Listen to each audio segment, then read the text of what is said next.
right, well, good evening. How are we doing tonight?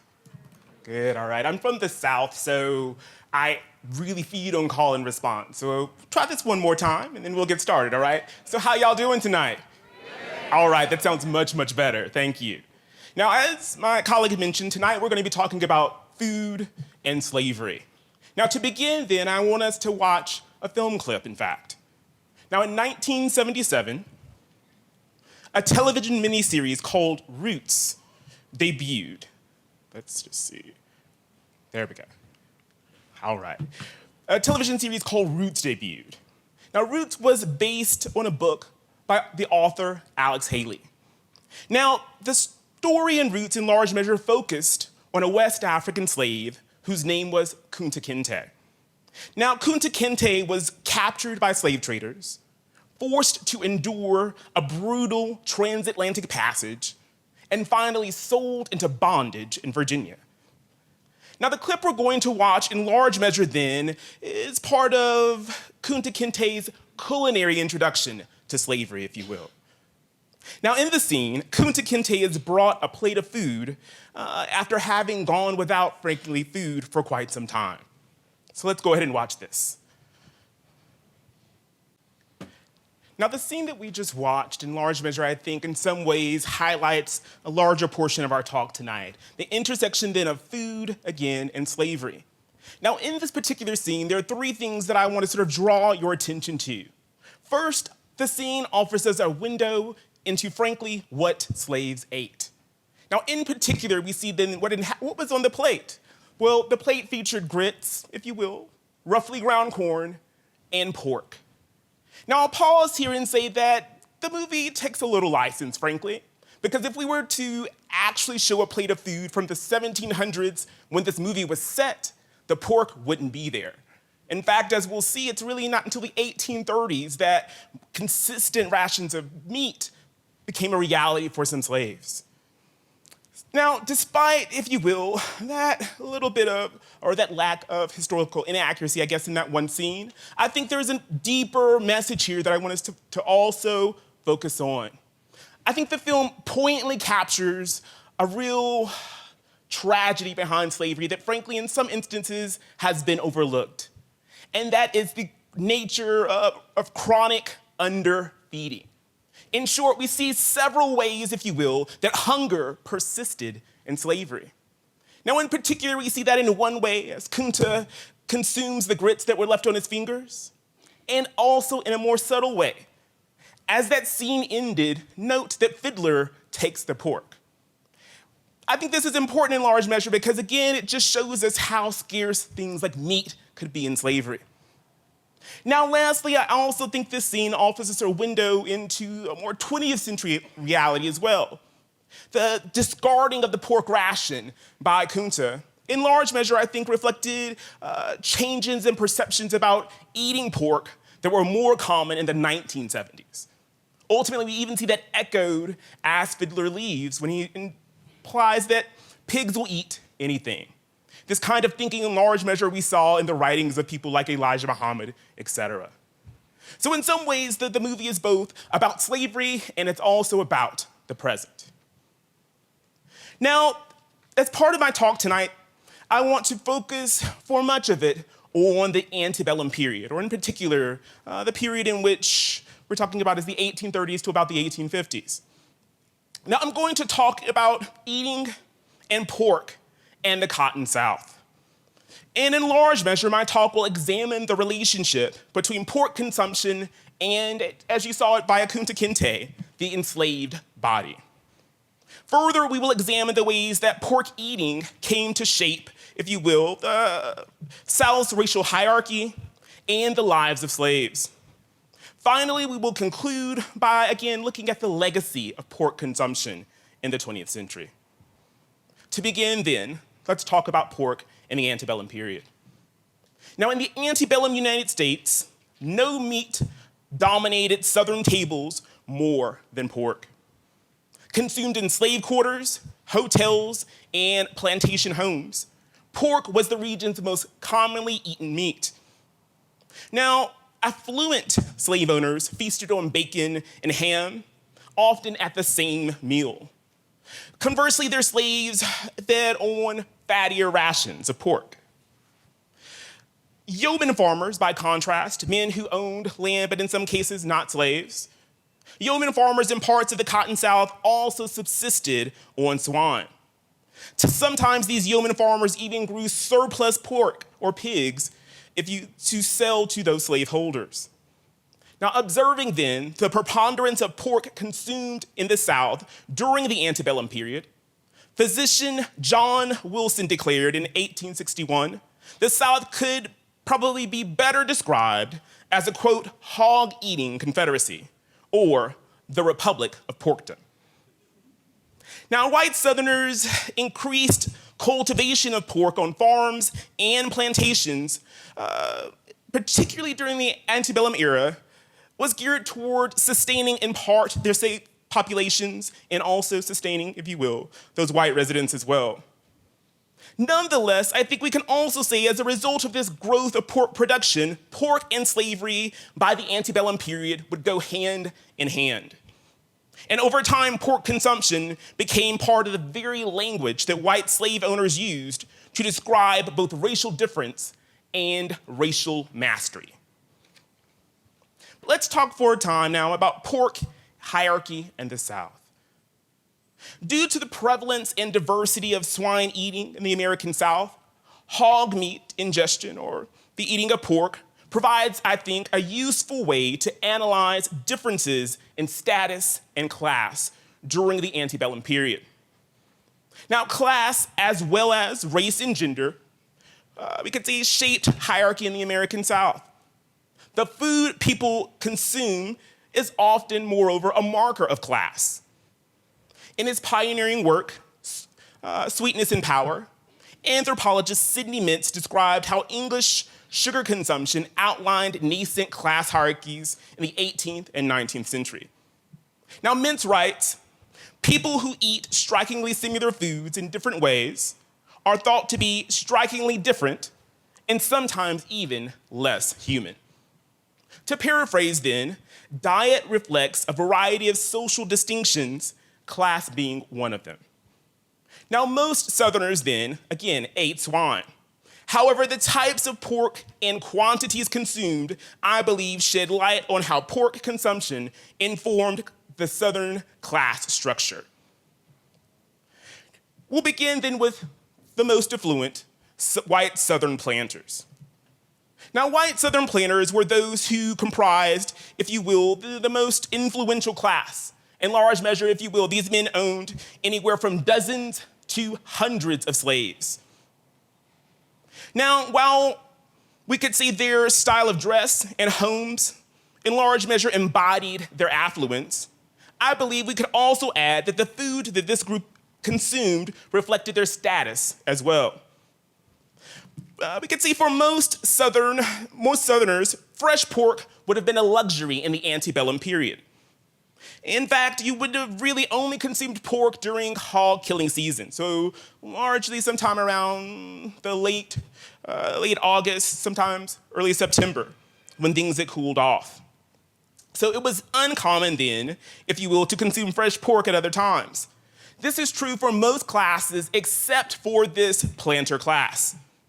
In many respects, as we look at diaries and planter journals, we see that this class feasted on everything from hams to pork terrines, and in some instances, they even had multiple cuts of pork in different iterations at the same meal. Commenting on swine eating among this class, physician Lewis Klein described a menu at a hotel in Alabama.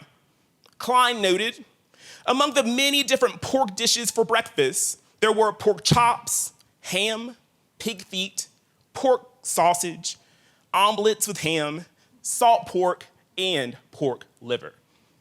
Now, this is just the pork sampling. There were also beef dishes, turtle, etc., but it gives you an idea, again, for how pork consumption among this class could affirm their status at the top of the hierarchy. Now, similarly, we could see those middling class whites, and by that I mean individuals who were lawyers, teachers, etc. This group of individuals also had greater access to fresh pork in part because of the fact that many of these individuals lived in cities. Now, typically, these men and women, again, worked in a variety of occupations that also gave them the means to afford these more delicate cuts of meat. Now, this group, again, also consumed a wide variety of pork, in part at some of these same hotels. Now, I want to turn to a different group, Southern yeomen. Again, these were, in many cases, white farmers who owned maybe 10 or fewer slaves, and many didn't own any slaves at all. Now, Southern yeomen were, we could say, a different group, and we can see that via their eating. Now, their access then to fresh meat was closely linked again to hog killing season. So during these periods, families worked to preserve as much pork as possible. Now, by raising swine locally on a farm, yeomen had access to hams, shoulders, and pork chops. However, more typically, their fare consisted of bacon and ham. Now, since yeomen also sold pork that they raised to planters, in large measure, we could say that their selection of pork consumption was more limited because they were selling much of their product. Now, visiting a Southern yeoman and his family in St. Petersburg, Virginia in 1860, Frederick Law Olmsted noted, really there were only two kinds of pork on the table. There was fried pork, i.e. bacon. The eggs, he noted, had also been fried in lard. And lastly, there was some cold ham. Now, while the scale of this breakfast did not compare with the previously mentioned one at the hotel, pork again played a prominent role in the meal. Now, as we'll see as we go down this kind of class pyramid, the poor individuals, in particular poor whites, ate very differently. Now, in many respects, we could say that poor whites in the South had less access to fresh pork. So their pork consumption consisted largely of salt pork or, if they were lucky, wild game. Now, typically then, they ate this salted pork and fattier cuts of it. Now, in large measure, we could say that these fattier cuts of pork consumed by poor whites in many respects then mirrored those ate by slaves.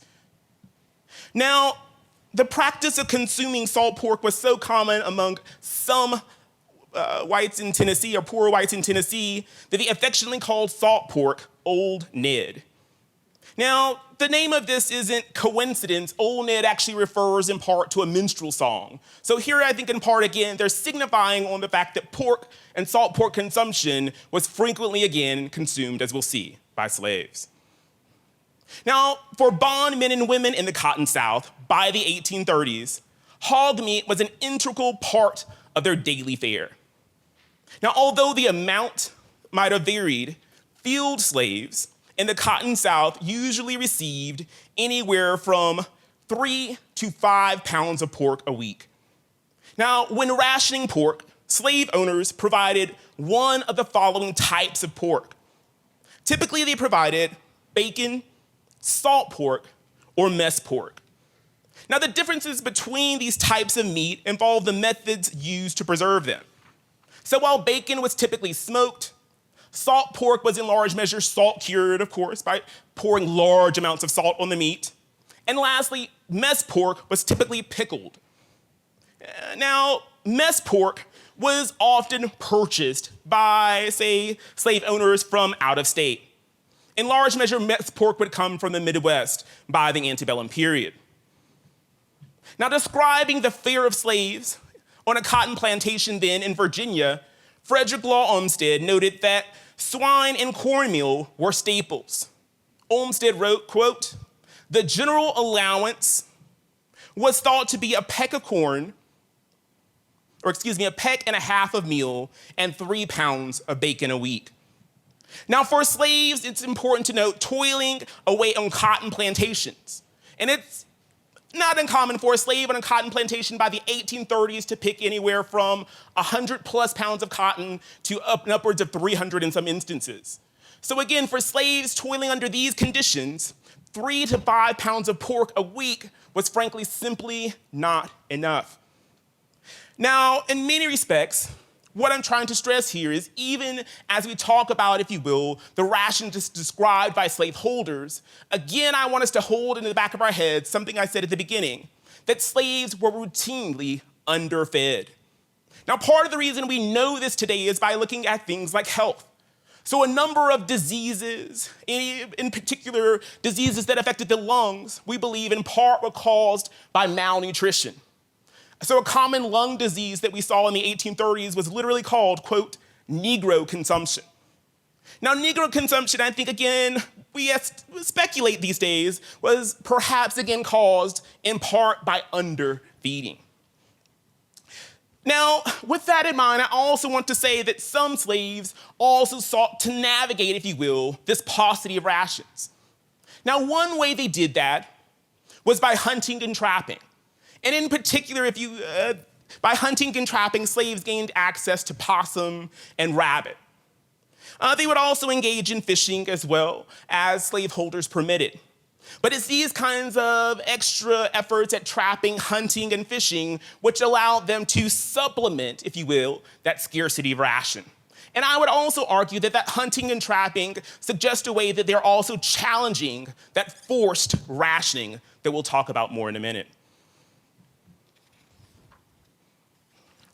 Now, on many plantations, slaves received their weekly ration at what were known as drawings. Now, former slave Campbell Armstrong from Houston County, Georgia, described this ritual. He recalled, quote, they'd weigh the stuff out and they'd give it to you, and you'd better not go back. They'd give you 3 pounds of meat and a quart of meal and molasses. And when they made it up, he says, and he notes that even if you finished your ration, you were still unable to get more food. So he ends by saying that once those rations gave out, in large measure, you had to make up the lack of ration, for lack of a better way of putting it. Now, as Campbell's reflection then suggests, the amount of rations provided to slaves was not negotiable. Bondsmen and women were responsible for, in large measure then, ensuring their rations lasted the week. Now, similarly then, George Wobble of Clinton, Georgia noted, at the end of the week, all the field hands met the master in the backyard where they were given a certain amount of food, of which was supposedly to be enough to last the week. Now, I like, again, how Wobble notes, supposedly this was to be enough.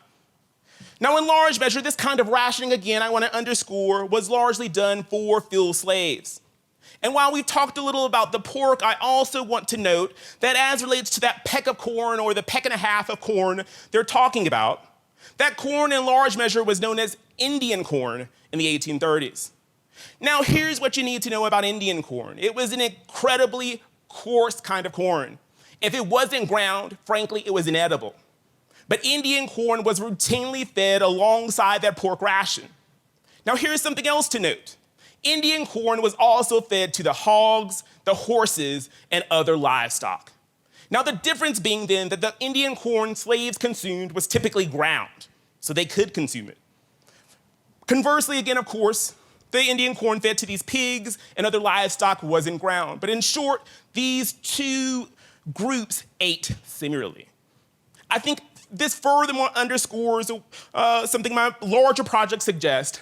That way, then, we again see how eating reinforces hierarchy.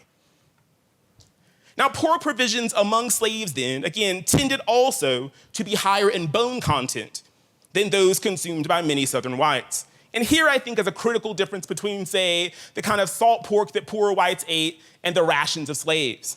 Typically, again, I want to suggest that slave pork tended to be much higher in bone content and of fat content.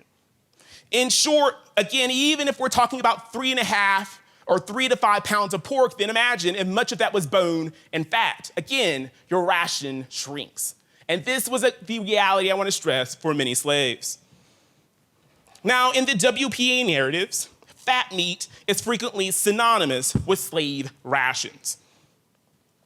Now, the regulations in large measure the regulation of slaves' swine consumption, I believe, was shaped in part by the fact that slaves were forced to eat portions of meat, if you will, that were consumed or seen as rather undesirable to Southern white slaveholders. So for example, one slave, Candace Richardson, notes, on our plantation, former slaves, or if you will, on our plantation, slaves were given the least desirable cuts. She in fact says the white folks been feeding the slaves off the fat meat, jowls and heads and jaws. Now, Candace Richardson, I think in many respects, underscores, again, this rationing system. And here's a picture of Miss Richardson. Now, by reserving then these leaner cuts of pork for themselves, Southern whites further underscored how eating reflected and reproduced racial difference in the antebellum period. Ultimately, the differences then in pork consumption among individuals in the South sheds light on the symbolic significance of pork consumption and how it helped constitute difference. Now, the testimony of further, I would argue, of former slaves shows how fattier provisions or fattier portions of pork were in large measure, again, used to reinforce slaves' perceived inferior status. Now, efforts to restrict enslaved consumption of swine, again, I want to stress, also reinforced divisions within the slave community. Now, all slaves had their diet or fare regulated as a component of slave management. However, a slave's gender, age, and occupation frequently determined how much pork he or she ate. So, for example, men typically received more meat than women, and field workers, in large measure, received the largest share, even larger portions than house servants. So, for example, describing the provisions provided to slaves on his South Alabama plantation, an anonymous planter affirmed, the meat served out to them consists of bacon, cured, or mess pork. For a man or a boy above 15 years of age, 3 pounds a week. For a woman or a boy, 10 to 15, 2 pounds per week. To all others in proportion. And in large measure, that in proportion is subtle, but basically what he's suggesting here is no one else really gets this pork ration. On this particular plantation, we know, in fact, that the house slaves are going to be fed, as we'll see, from the planter's table. Now, in large measure, what's important to note here then is if you were a slave family, you had to find ways to pool all this meat to support your entire family. Because if children aren't rationed meat, that means in large measure they don't get anything unless they're given meat by their parents. I've mentioned this in part because it's here we began to see cooking techniques play a more critical role. In particular, a very common dish that you might have heard of, greens in pork, become exceedingly popular during this time period as a way of stretching then these rations. Now, further underscoring how occupation and age could shape, if you will, one's access to meat, Frederick Law Olmsted observed that, quote, light hands, which were typically women, elderly, and children, often received smaller allotments of pork. Now, the practice then of rationing more pork to men illustrates how swine ingestion became closely linked to hard labor. Now, I think also we can add, this suggests how, in some instances, larger portions of pork are also encoded as masculine.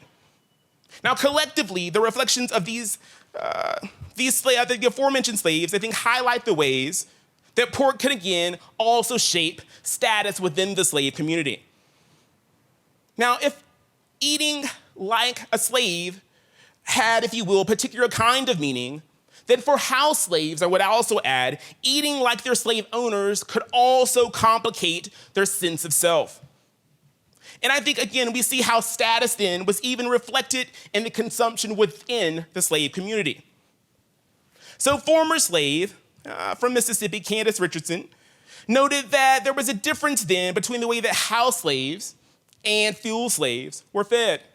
Again, Ms. Richardson recalled, slaves that worked in the master's house received coarser rations. Or rather, let me start that again. Slaves that worked in the master's house ate the same food that their master and family ate. But those out in the plantation did not fare so well, she notes. They ate fat meats and parts of the hog that the big house didn't eat. Similarly, Elizabeth Hayes also highlights the difference between, say, house and field slave fare by noting that the latter was rougher. They had plenty of meat and bread and milk to eat, she says, coarse food, the commonest kind of food they could get a hold of. When I knowed anything, she adds, I was in the big house eating the best with the white folks. Eating similar food then could potentially have an added meaning for these slaves. And I would argue, in a sense, we began to see a kind of coming together, potentially, by the house and planter, at least as relates to food. Now, I don't want to say this collapses hierarchy, but I do think consuming similar foods begins to trouble that planter hierarchy.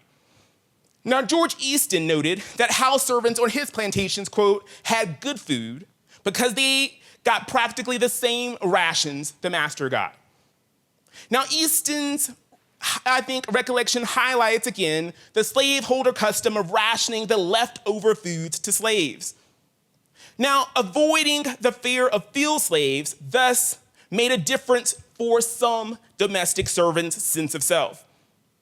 If a slave could eat like Southern whites, their bodily differences, we could argue, were less stark. Easton actually even suggests this. He notes the house group, in large measure, he says the house group, quote, got practically the same thing that was served the master's family.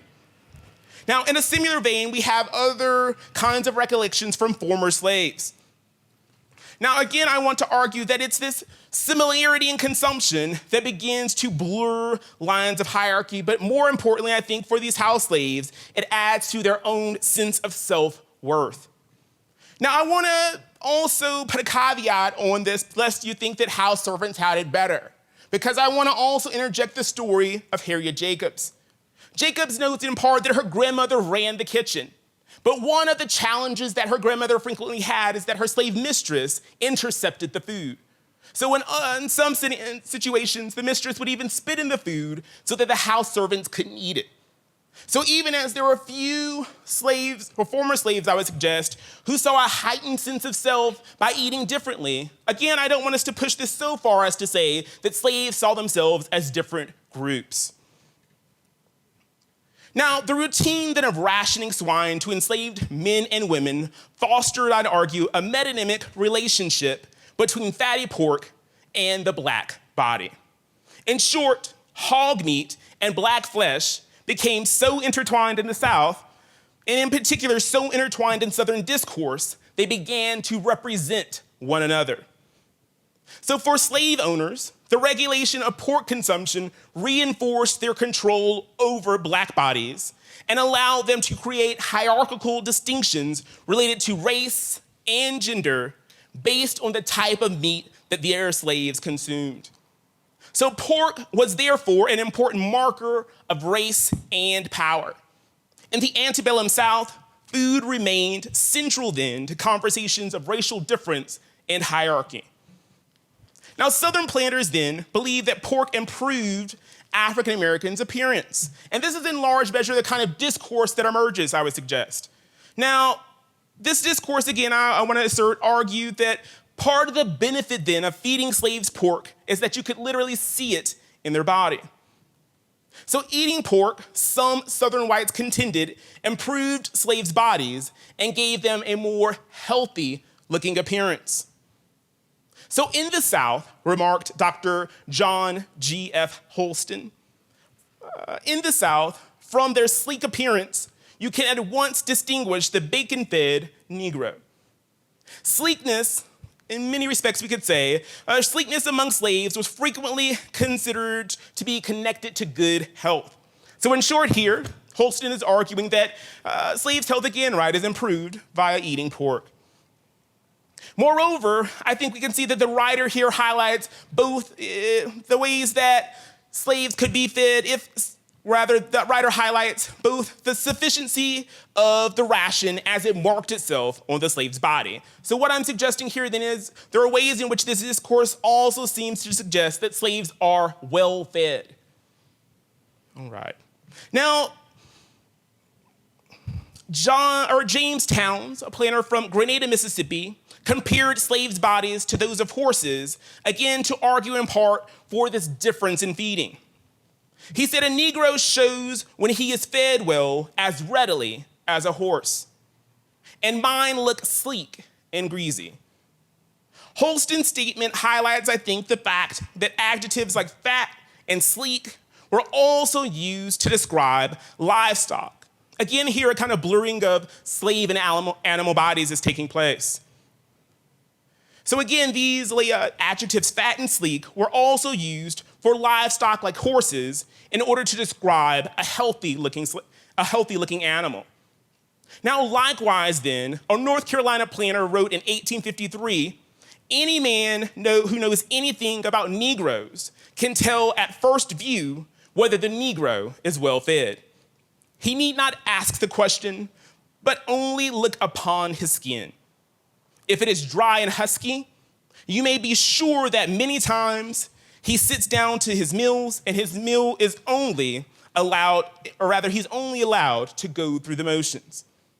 If he presents a sleek and greasy appearance, you may be assured that he holds frequent communion with mess pork. Now, in this case, then, this Carolina planter notes the complexion of poorly fed slaves literally pales in comparison to those who were provisioned with sufficient pork. Now, this belief, then, in the restorative power of swine is further exemplified by an encounter with a slave known as Charles Ball. Charles Ball, then, was a Virginia slave sold to South Carolina. And Charles Ball, I think, in an encounter between his owner and an overseer, I think further highlighted how pork could shape a slave's appearance.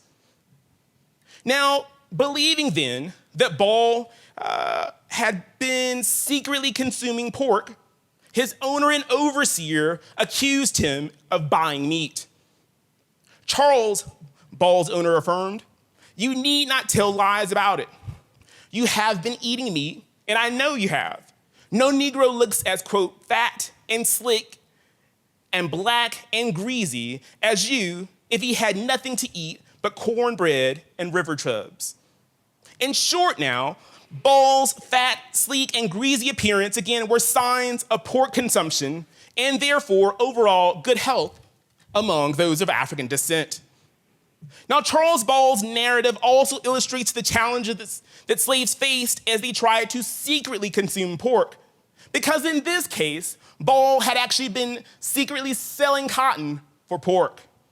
Now, the story of Charles Ball is actually, I think, also illustrative in this way, because Ball is able to talk himself out of a potential beating. Now, what Ball does is this, is he convinces his slaveholders that, oh no, I haven't been eating pork, but I've been consuming an overabundant amount of fish. He tells them that these river chubs, in fact, were the real cause of his becoming, quote, fat and sleek. The overseer, in part, tries to challenge him on this. He says, no, Charles, no Negro could, again, look as fat and sleek as you. But nonetheless, by using guile, Ball is able to convince both the slave owner and the overseer that his appearance was not due to pork, but fish. And in fact, Ball ends the story by saying that the overseer and the owner are so convinced that they believe that, well, now we need to buy a bunch more fish so that all our slaves could look like you. Now, I use the story in part of Charles Ball again to show just how common this way of thinking about pork consumption had become by the antebellum period. Now, such concerns over appearance, I would argue, were of course economic in their intent, in that slaves that appeared shiny were thought to be healthy and would subsequently be higher in value in an antebellum slave market. Now, for slaves then in the antebellum South, no meat left a more indelible imprint on their flesh than pork. Now, Charles Ball's story, also suggests the significance then of pork to slave owners and their allies. Because unlike other meats rationed to slaves, only swine could transform a bondsperson into a more effective laborer and one who was, quote, sound in appearance. Now, despite then the benefits, these kind of rhetorical benefits offered by some slaveholders about pork, prior to the antebellum period, swine ingestion received little criticism in the South, or for that matter, even in the nation. In fact, we could say during the antebellum period, nationally speaking, pork consumption was pork was the most commonly consumed meat.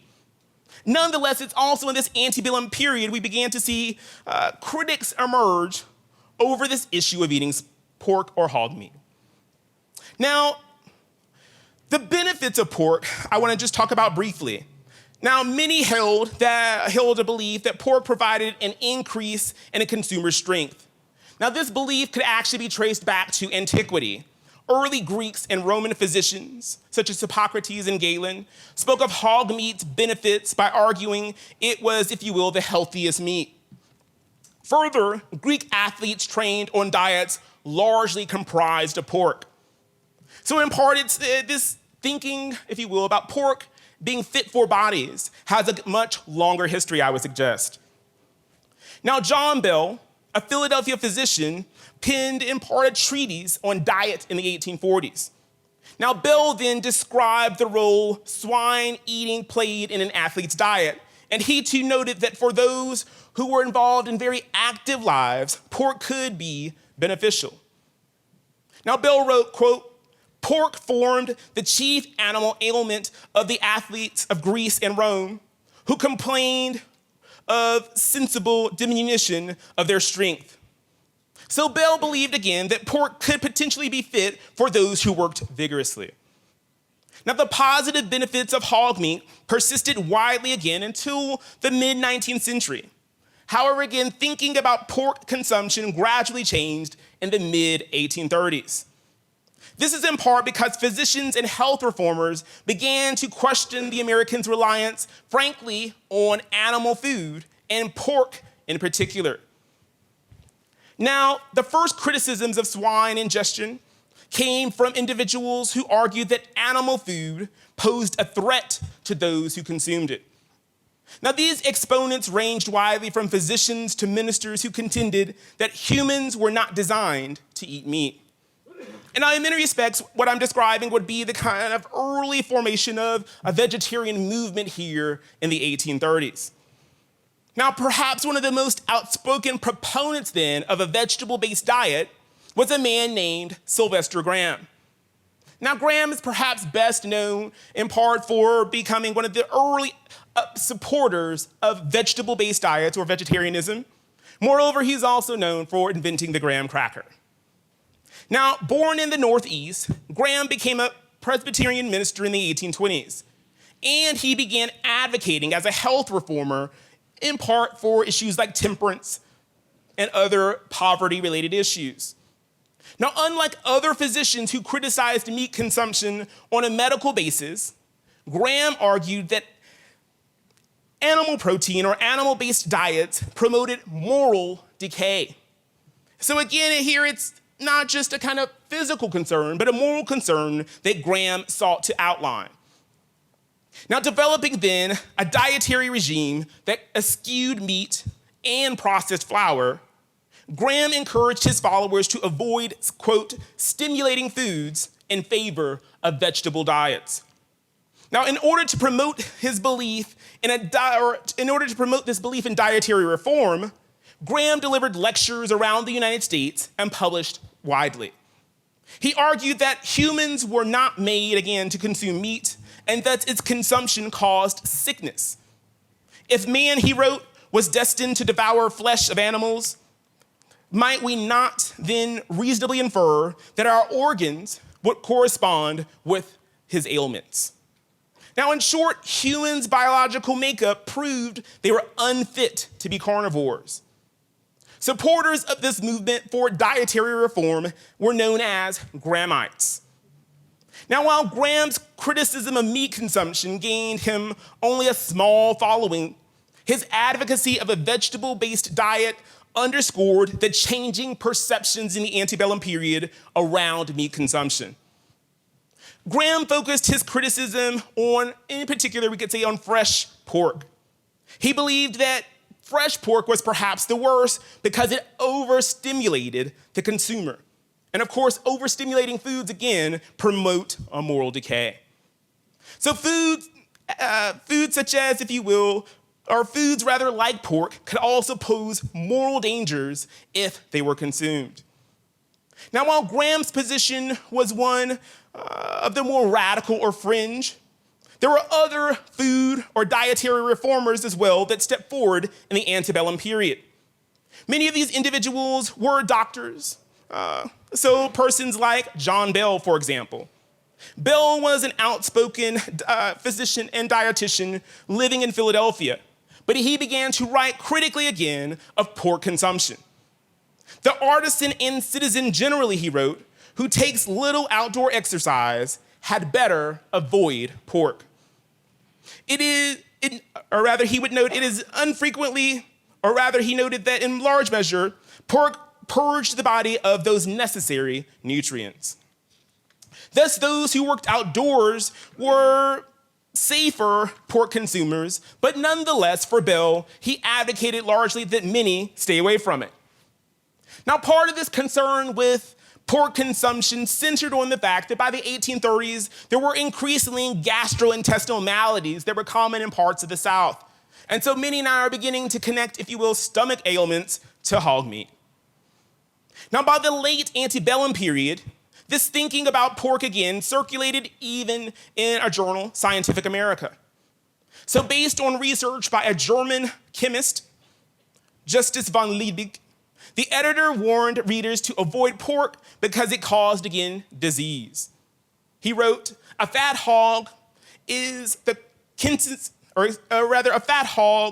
basis of scrofula and carbonic acid, and he who eats it must not expect thereby to build a sound physical organism. These comments on swine highlight how perceptions about pork consumption among those within the medical community, again, began to change. Not only now did pork fail to provide adequate nutritional benefits to its consumers, it also led to an array, again, of potentially harmful effects. Now, to stress this point, the editor in part argued again that fat pork was never designed to be human food. Now, although these physicians then did not advocate vegetable-based diets like Graham, they did again counsel against eating pork. In large measure, again, they hoped to change or cause some kind of transition in the overall reliance, again, on pork consumption within the US. So perceptions then of swine ingestion at the beginning of the 19th century reflected older ideas about pork and diet that stretched back to antiquity. However, by the later antebellum period, opposition to pork consumption developed around concerns, again, about morality and longevity. Now, by the 1860s, advocates of dietary reform also questioned pork's role within the South. So writing in the pages of the Southern Cultivator, physician John S. Wilson argued that pork adversely affected white Southerners' health and appearance. Wilson offered the following link then between pork and illness. He wrote, quote, no doubt a large amount of disease in the South and West is caused by excessive fat bacon and salt pork. For with a large class, they are the staple and almost exclusive articles of food for men, women, children, and Negroes. Now, making a similar claim than an anonymous writer in the Southern Cultivator also noted, wherever pork, especially salt pork, and worst of all, smoked pork, is extensively eaten, then stomach maladies like dyspepsia are common. So again, we're seeing even in the South by the late antebellum period, a kind of turning at least away from pork consumption for some bodies. And in this case, I would argue in particular for white Southern bodies, as we'll see. Now, increasingly then again, white Southern discourse on diet linked swine consumption to sickness among Southern whites. Now, I'd argue then that this discourse shows how pork consumption, again, animated ideas about racial difference. Now, concerns about pork ingestion in the South were often linked to broader concerns about dietary reform. And again, here I'd pause and say, remember that frequently in this period, in the antebellum period, dietary reform is often connected to a kind of moral reform as well. Now, physicians then advocated for greater moderation in diets of white Southerners. Particularly, these physicians were concerned about pork ingestion. Immoderate consumption of hog meat was common among many classes of Southern whites, these doctors argued. And the decadent consumption of pork by affluent Southerners was especially of concern. Those large buffet tables that I described. Now, frequently then, these large tables or dinners, physicians began to argue, were in fact a major source of illness for this elite class. Now, although smaller in scale, Southern yeomen, remember, also consumed pork. Thus, we could say that in some instances, we're also beginning to see a kind of concern for this group as well, as we look at these anti-swine narratives develop. Now, among those for whom swine was acceptable fare, I'd argue greater attention again was paid to moderation. So for people like those Southern yeomen, there was a belief that in a need to moderate then pork consumption. Now, by calling attention then to salt pork and barrel pork as potential agents of illness for Southern whites, again, these Southern physicians sought to promote a kind of dietary reform, and I'd argue again, one that was animated by concerns about race. Now, for those then who advocated moderation, overeating was perhaps the most primary concern. Now, by the late antebellum period, overeating was increasingly again linked to sickness. So physician John Bell from Georgia counseled to readers of the Lady Good Book magazine. He noted the greatest dietetic error was overeating.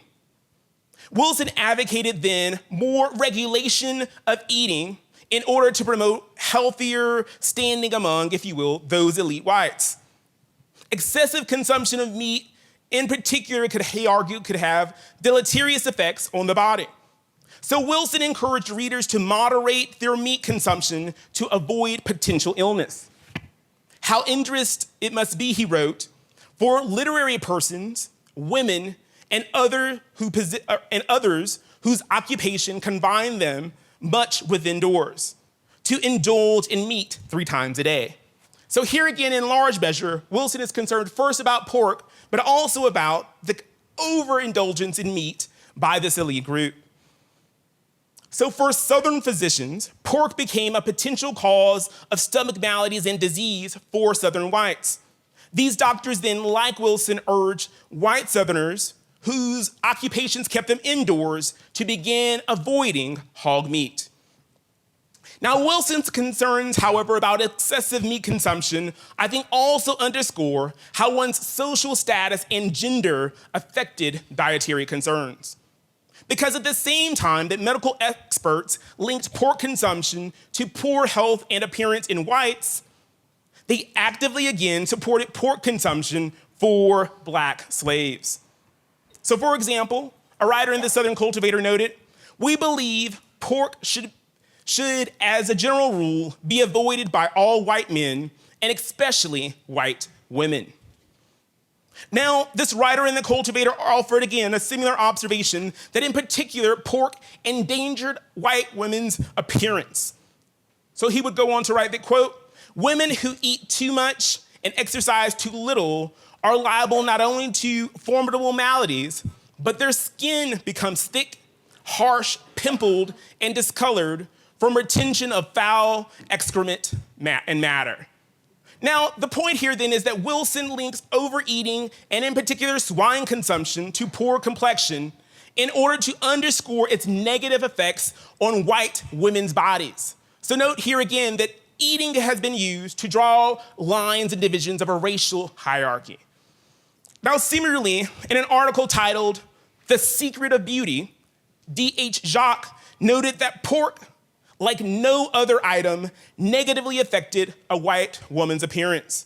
He wrote, quote, "No other single circumstance is so dangerous to the female form in this country as excessive pork consumption.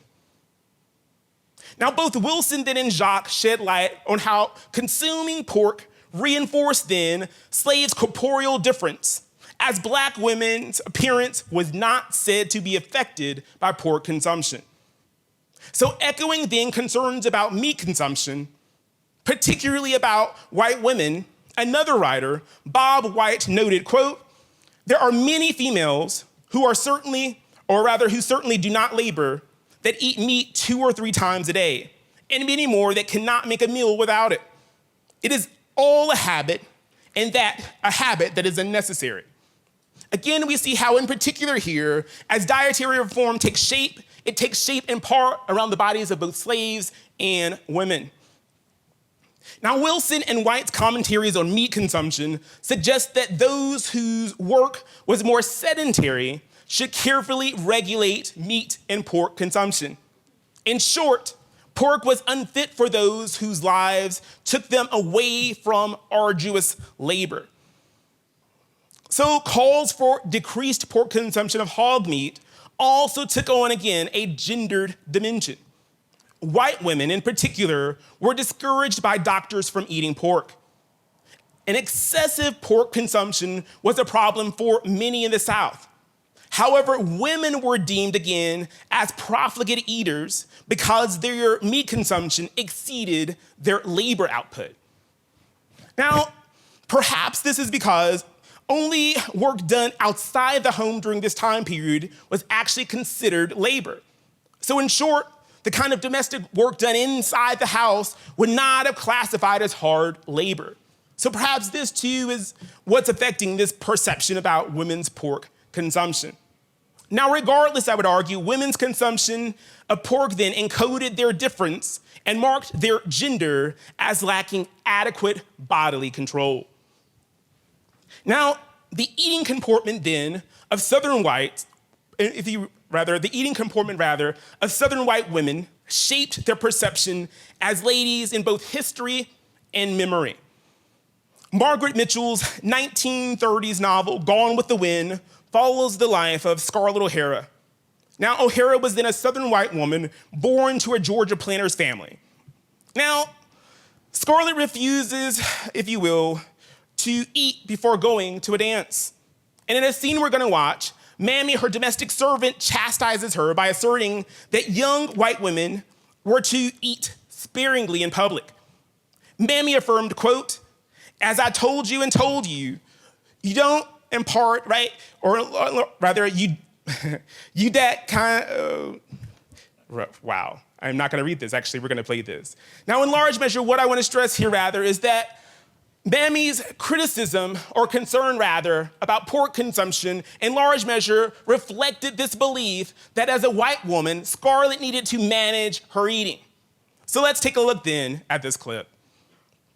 All right. Now, the line that I know the volume was low, so the line in part that I think is particularly telling is when Mammy says, "I ain't aiming to have you go to Mr. Wilkes and eat like a field hand and gobble like a hog." In large measure, note that what she's concerned about is the fact that her eating and her comportment could cause a kind of diminution in the way she's perceived, right? Now, in part, I think, again, here we see how eating shaped understandings about racial and bodily difference. And furthermore, I'd argue that this theme also sheds light on the ways that we began to see a kind of legacy of the ways that enslaved pork eating continued to reverberate into the 20th century. Now, ultimately, this discourse on diet, I'd argue, sheds light on intersections of race, class, again, and gender in the antebellum South. And when white Southerners praised pork for its benefits to Black bodies, but criticized white consumption of the same meat, they invested the act of eating pork with racialized and gendered meaning. The perception that pork had divergent effects on Black and white bodies, I think, sheds light on how notions about enslaved inferiority also coalesced with understandings about pork consumption in order to form and affirm justifications for bondage. So while overeating plagued many wealthy Southerners, This discourse about pork, I think, suggested that white Southern women, and slaves as well, lacked the ability to control or police their own bodies and therefore needed outside management. Now, I'd argue then food, especially pork in this instance, played an essential role in the establishment and maintenance then of the South's racial hierarchy here in the antebellum period. Thank you.